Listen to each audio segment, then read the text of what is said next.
Hello everyone! So in today's video I'm going to be showing you how to make some really easy Breyer fences.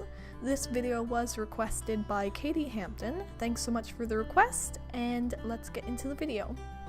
So the things you'll need today are some standard size and jumbo size popsicle sticks, something to cut them with, and some type of strong glue. I'm using hot glue.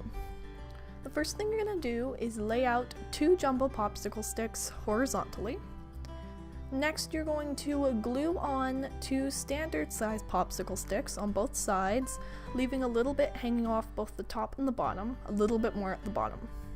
Next, you're going to take another standard size popsicle stick, cut off the rounded end, and cut it so you have about an inch long piece. You're going to need 4 of these. It won't stand up on its own. So that's what the little pieces are for. You just have to glue them on an angle to the front and the back side of the overhang at the bottom of the fence.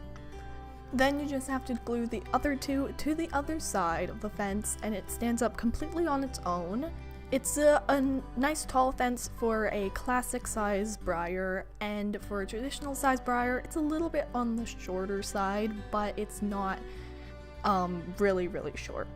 Then you can always just cover up the lower portion of the fence with a plant or something, just to kind of cover up the little parts we glued on, and you're done. So all you have to do is make a couple more of these, and in no time you'll have a whole bunch of fences that stand up on their own, and they're really easy and cheap to make.